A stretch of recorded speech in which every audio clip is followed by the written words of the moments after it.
All right, so let me indulge myself. As long as I have this hat, the least I can do is play with it, right? I have some follow-up I want to do about this election. I think it's very, very important.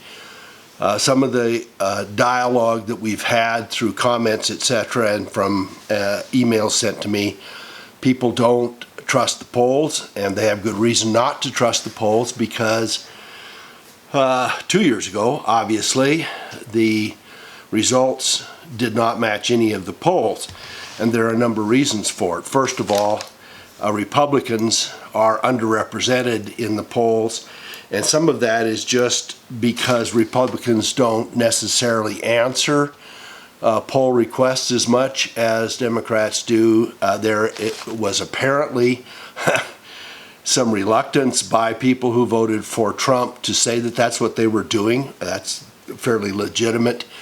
But the polling is, and many of you know this, I'm going to attach Richard Charnan's blog site address, a guy who has been working on this stuff. I think he lives in Tucson. He lives in southern Arizona anywhere. And he's been working on this stuff for 20 years. And what he says is that classically the independents, Republicans, and Democrats, they take polling of them. And then because it's a sampling, they multiply that sampling by what they feel is the resident population in each of those subgroups. And they typically multiply it by too many Democrats and not enough Republicans. So while they got certain answers from each of the different groups, they've twisted the results of those answers, and it significantly modifies the outcome. Secondly, and this has been pointed out in the last couple of days, I spent some time on Tracy Bean's channel this morning. Some people have mixed feelings about Tracy Beans for whatever reason, but I think she is a very serious researcher. I think her information is pretty much spot on.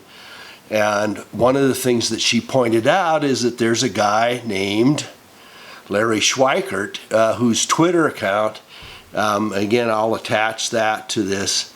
Larry Schweikert is a retired PhD historian, author, and more. And I think he lives in Chandler, Arizona. So you have two experts from Arizona and me, not so much of an expert, but kind of, sort of. So what Larry Schweikert points out is the same kind of reluctance to take in polls that many of you feel. And despite my interpolating of the polls, which in a mathematical sense is finding a place between two numbers, which apportions what the differences between your outcome and those two numbers seem to indicate. It's a mathematical term, okay? I got a bunch of responses to it. But what he has pointed out, and I think it's really critical stuff, and he picked up some things from one from a Phil Kerpen, who is following North Carolina. Schweikert has been following Arizona. Schweikert has also gotten information from Iowa and Ohio and Florida, and what the deal is, and from North Carolina. And so what the deal is this. Polling will tell you what people tell you if they answer the phone, and what Schweikert pointed out is that out of 60,000 people that they've attempted to call with cell phones, they get about 30 answers or something like that. So it is a skewed and inaccurate sampling source anymore. There are no hardly any hardline residential home phones anymore, and so getting solid results is very, very difficult for polling. But what he points out that has great accuracy is how many people request absentee ballots and which one of those ballots are being turned in. Now, you can't tell what the people voted for, right? It's secret balloting. But what you can do is take a look at the population which requested those absentee ballots, and whether or not they followed up and followed through. And so what Schweikert has pointed out is Arizona is much up, and Republicans are way overrepresented in the absentee ballots. Likewise in Florida, there are places as well. In Tennessee, there are Knox County in Tennessee, which I think is a Republican county, is showing first day very significant absentee balloting, and it is much up even from 2016, which is a huge number. There are 12,000 Wyoming voters who have switched their affiliation with their registration, which moved something like all 12,000 of those added to the Republican rolls, and at the same time there were only 900 added to the Democrat Party rolls. But that is just a small piece, and obviously Wyoming is going to go very largely Republican, but it shows the impetus of the movement. Now, to get back to Schweikert again, what he pointed out is that in Florida, for instance, there are 30,000 fewer Republicans proportionately than Democrats that have brought in their absentee ballots. There are more Republicans that have turned them in. Something like 44% of the Republicans have turned in absentee ballots, and only 38% have turned in Democratic ballots. And so the Republicans in the absentee ballots in Florida are leading by almost 46,000 votes over Democrats already turned in. So there are, and likewise in Ohio, there are a couple of counties that have reported. Iowa shows the same kind of trends. And this applies to, what Schweikert points out, and I agree with it, is that it points out where people are more motivated to get absentee ballots and to turn them in, they're going to vote what their alignment typically is in proportional numbers. And it also shows the enthusiasm of voters throughout the country. And where you look at Wyoming, Iowa, Florida, Arizona, North Carolina, and Ohio, you're looking at a pretty good cross-section of most of the country.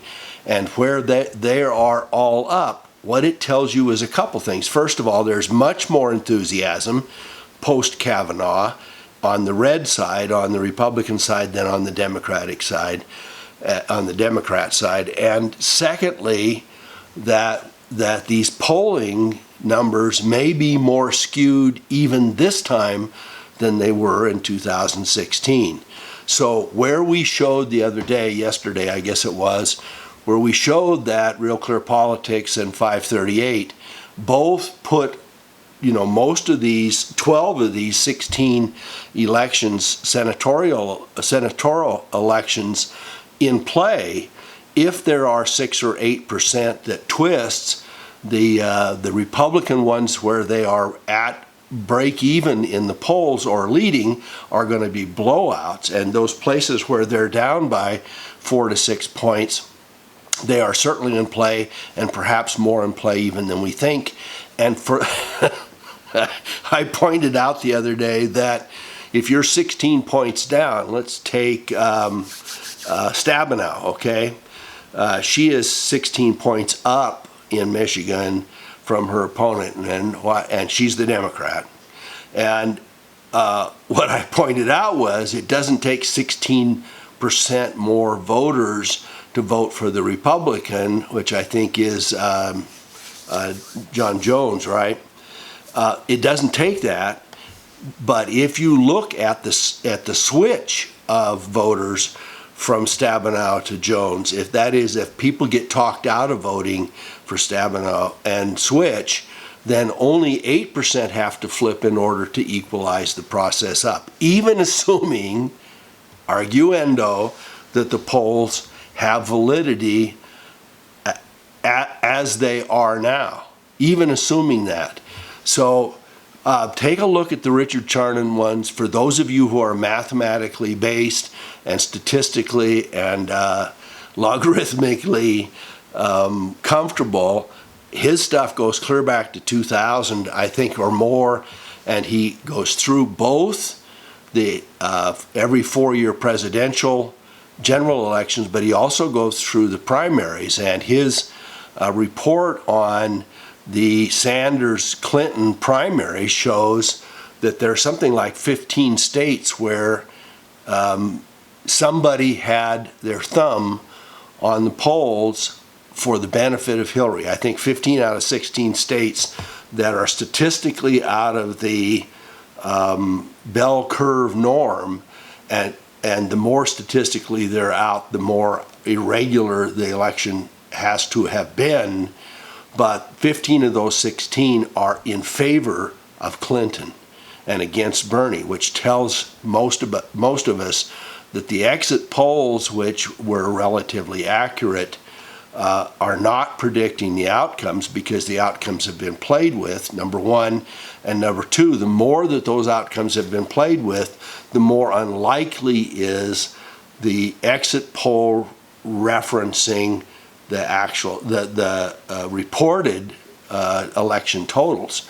And some of those states were really out of whack. So more proof, if you look at Richard Charnon, more proof that Clinton stole, not only attempted to steal the general election, but stole the primary from Bernie, and should not have been the candidate to start with. And then to summarize, to get back here, we have a half dozen states that are showing us that there are statistically out of the norm responses for absentee ballots and for turning in those ballots. And where that's the case, we can expect that there is going to be a surge, reasonably expect that the Republicans are going to have a surge, because they are significantly outpolling in the absentee.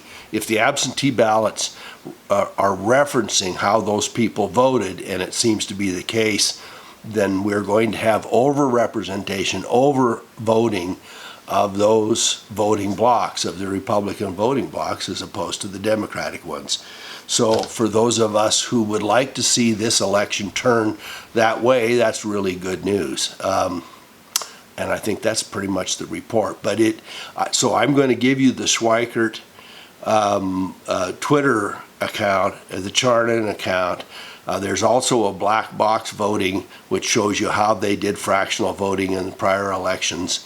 And Charnon demonstrates how they take samplings and why those samplings come out of whack, and how he readjusts them for what they should have said. So it's all very informative, interesting stuff in this election time. And I think we're going to see a huge wave. Really, truly, I do. I think we're going to see a huge wave if all of the indications that are currently in play stay true, and if there are no huge or significant changes in the general conversation that happens over the next 3 weeks. We're going to see a huge red wave, and it may be beyond anybody's predictive expectations. Thanks so much for watching. If you like it, give me a thumbs up. I'm going to keep playing with the hat as I follow through on this.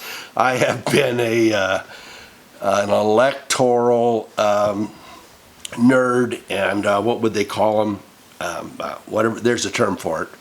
But since I was, I remember the 1956 election of Dwight Eisenhower, and I sat in the babysitter's house and watched her and listened to the radio reporting the election returns of Adlai Stevenson and Dwight Eisenhower. I had been prepped ahead of time by my mother, not to mention that my parents were going to vote for Eisenhower because she was an Adlai fan. So even though, let's see, what was I, 8 years old, even though I was 8 years old, I was told to shut up at certain times and not get my parents in trouble because she was a really good babysitter, but that she was a Democrat, and my parents were not going to let her know that they had voted for Dwight Eisenhower instead. So I have been watching this stuff since 1956 and have been something of a wonk about it ever since that time. thanks so much for voting. It's a lot of fun for me, and of course you can tell this is what tweaks my buttons in this time of year. So thumbs up if you like it. Moving on.